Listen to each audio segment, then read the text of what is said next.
the statements by the President of the 78th session of the General Assembly, His Excellency Mr. Denis Francis, then the Secretary General of the United Nations, His Excellency Mr. Antonio Guterres, the United Nations High Commissioner of Human Rights, Mr. Volker, and the head of the Federal Department of Foreign Affairs of Switzerland, His Excellency Mr. Ignacio, representing the host country. Excellencies, dear participants, I now have the honor to give the floor to the President of the 78th session of the General Assembly. Your Excellency, you have the floor. Thank you.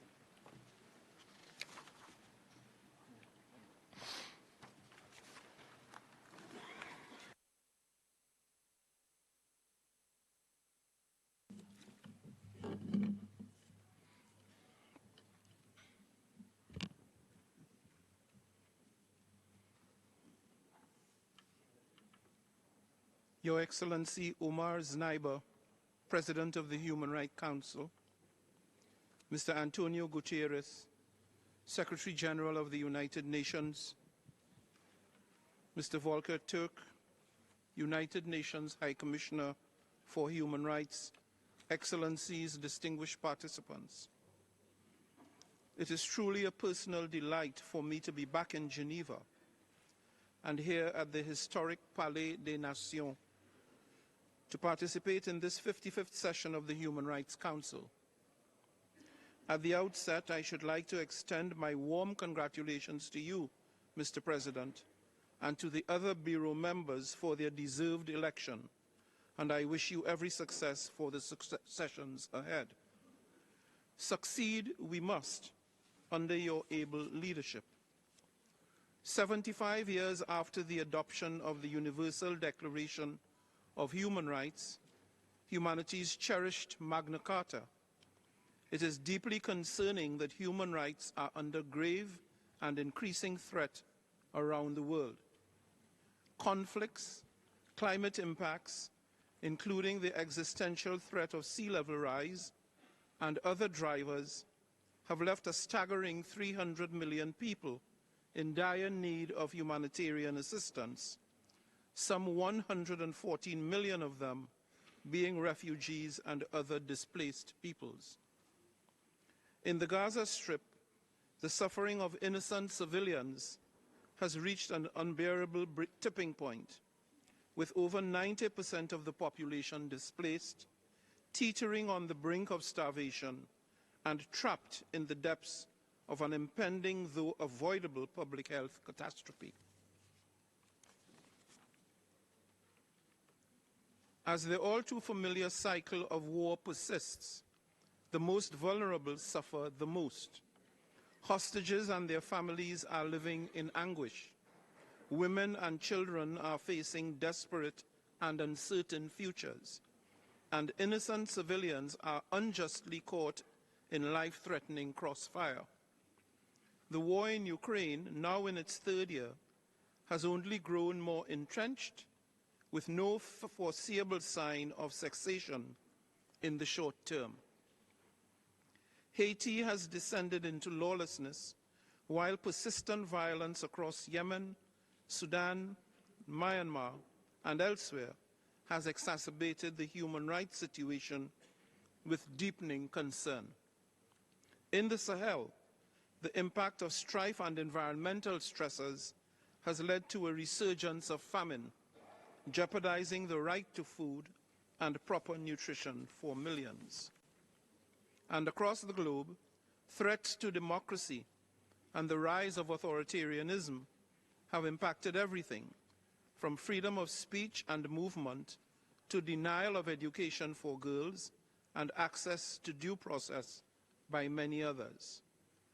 These events, which can only be described as regressive, have called into question the depth of our commitment to the very principles we swore to uphold 75 years ago, namely that human rights are universal, indivisible, interdependent, and interrelated.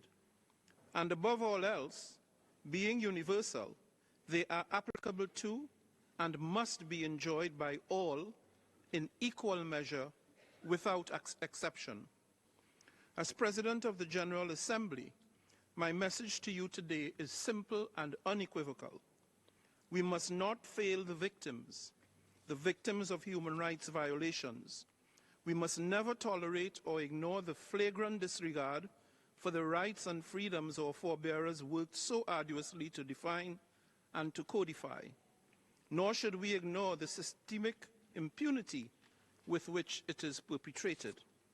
In the name of humanity, we, the United Nations, must vehemently use our commanding platforms to speak up and to speak out louder in demand for an immediate humanitarian ceasefire in the Gaza Strip and for the opening of corridors to render urgently needed assistance and care to the 1.5 million displaced and unhoused Palestinians. Furthermore, I implore donor states to uphold and sustain their contributions to the critical funding necessary for the United Nations Relief and Works Agency for Palestine Refugees in the Near East, UNRWA, to discharge its mandated responsibilities to the Palestinians. Even in the midst of the current extraordinary challenges, UNRWA has been and continues to be an indispensable lifeline to support the Palestinians. Across the globe, the inhuman brutality and suffering must stop. We must not simply stand by as callous observers, lest we be seen as complicit in the expanding web of dehumanization. No, we must do our part. The decisive role of this August Council is crucial in our collective efforts. I hold firmly to my beliefs that systems of entrenched inequality cannot be dismantled without honestly confronting the legacies of past injustices. Next month, in the General Assembly, we will mark the International Day of Remembrance of the Victims of Slavery, as well as the International Day for the Elimination of Racial Discrimination, followed by the third session of the Permanent Forum on People of African Descent. These events will be opportunities to acknowledge the debilitating legacy of suffering by people of African descent derived from chattel slavery. We must reassert our resolve to root out structural racism, poverty, and pervasive inequality. And on 17th April, I will convene a high-level commemorative meeting to mark the 10th anniversary of the World Conference on Indigenous Peoples. This session, the negotiations will continue on enhancing the participation of Indigenous peoples' representatives and institutions in relevant United Nations meetings and conferences.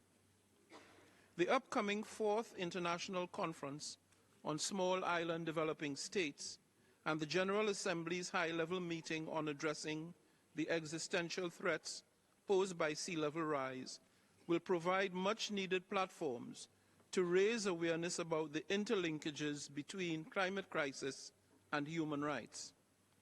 Another critical discussion during this session will focus on the role of the Ombudsman and mediator institutions in the promotion and protection of human rights, good governance, and the rule of law. As a gender champion myself, I will continue my advocacy for gender equality and the empowerment of women and girls throughout my presidency, working in close consultation with my advisory board and with my special advisor on this issue. Because the cold reality is that we continue to witness frightening setbacks in the recognition of and respect for the rights of women and girls.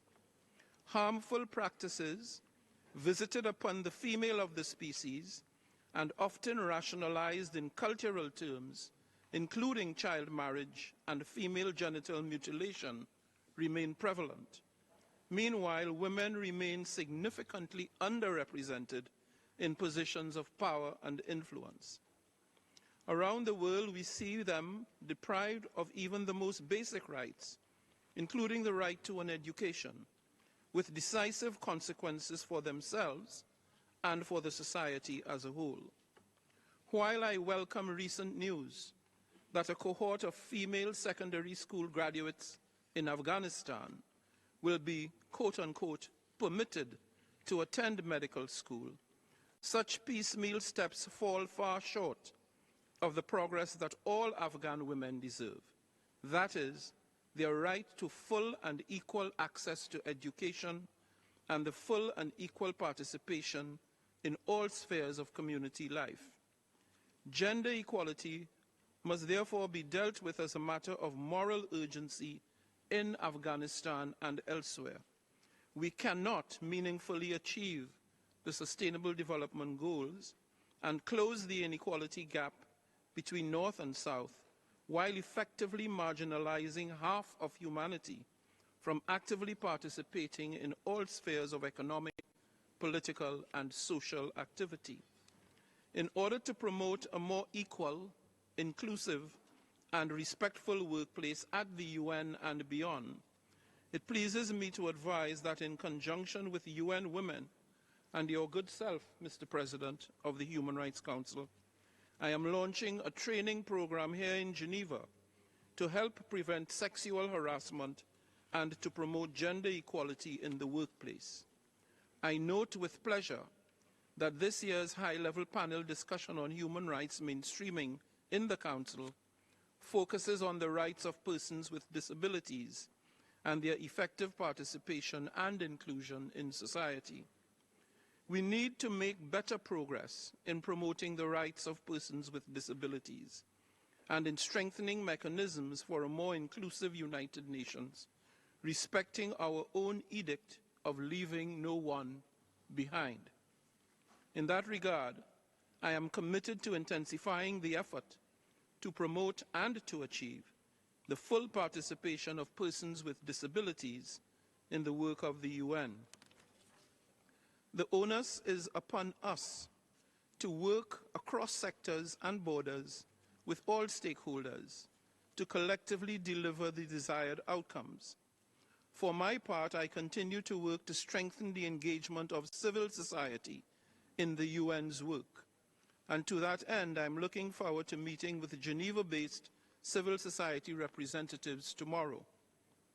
This is all the more important as we look ahead to the Summit of the Future in September, where world leaders are expected to reaffirm a shared commitment to recapture the unity and strength of our currently beleaguered multilateral system, one that can effectively respond to the pressing issues of today while being fit for purpose in securing the priorities and meeting the challenges that confront future generations.